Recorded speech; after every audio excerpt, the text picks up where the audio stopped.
भारत माता के महान सपूत भारत रत्न श्रद्धेय अटल बिहारी वाजपेयी जी की आज पावन जयंती है। इस अवसर पर श्रद्धेय अटल जी की स्मृतियों को नमन करते हुए प्रदेशवासियों की ओर से मैं उनके श्री चरणों में विनम्र श्रद्धांजलि अर्पित करता हूं। हम सब जानते हैं अटल जी भारत की राजनीति के अजात शत्रु थे। भारत को राजनीतिक अस्थिरता से उभारने, देश के अंदर राजनीति में शुचिता और पारदर्शिता का एक आदर्श प्रतिमान उन्होंने रखा था और यही कारण है कि आज पिछले 9.5 वर्ष से प्रधानमंत्री मोदी जी के नेतृत्व में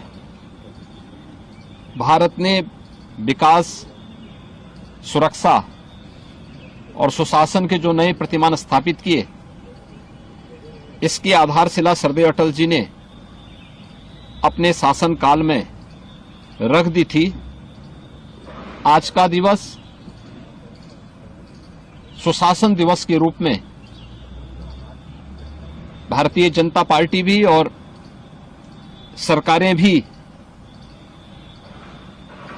आयोजित कर रही हैं, श्रद्धेय अटल जी का स्मरण कर रही हैं और जिन मूल्यों और जिन आदर्शों के लिए श्रद्धेय अटल जी ने अपना जीवन जिया था, उन मूल्यों और उन आदर्शों के प्रति पूरी प्रतिबद्धता के साथ लग करके कार्य करने का संकल्प भी ले रही है। श्रद्धेय अटल जी का यह वर्ष जन्म शताब्दी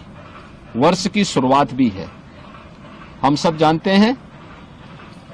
कि 25 दिसंबर 1924 को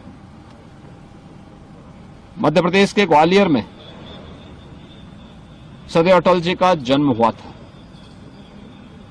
लेकिन ये उन्होंने अपनी कर्म भूमि के रूप में तो उत्तर प्रदेश को चुना ही, साथ साथ शिक्षा भी उन्होंने उत्तर प्रदेश में अर्जित की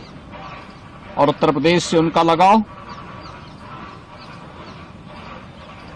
आगरा जनपद के बटेश्वर उनकी पैतृक भूमि के रूप में जानी जाती है। इन एक वर्ष के अंदर श्रद्धेय अटल जी की स्मृतियों को जीवंत बनाए रखने, उनके जीवन के हर एक उस पक्ष को जिसने समाज और राष्ट्र को एक नई दिशा दी है, सार्वजनिक जीवन में स्वच्छता और पारदर्शिता कैसे होनी चाहिए, इसके लिए प्रशासन की दक्षता को बढ़ाने के लिए जहां सरकार नई दिशा में प्रयास करेगी, वहीं साथ ही साथ साहित्यिक क्षेत्र में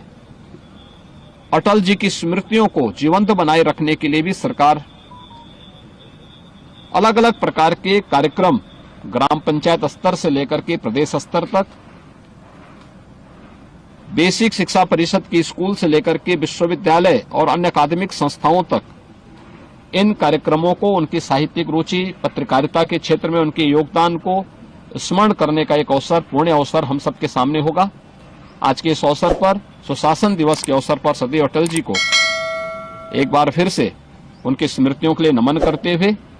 विनम्र श्रद्धांजलि अर्पित करते हैं। हमारी खबरों से जुड़े रहने के लिए हमारे चैनल को सब्सक्राइब करें और बेल आइकन को दबाएं ताकि खबर की नोटिफिकेशन आपको मिलती रहे।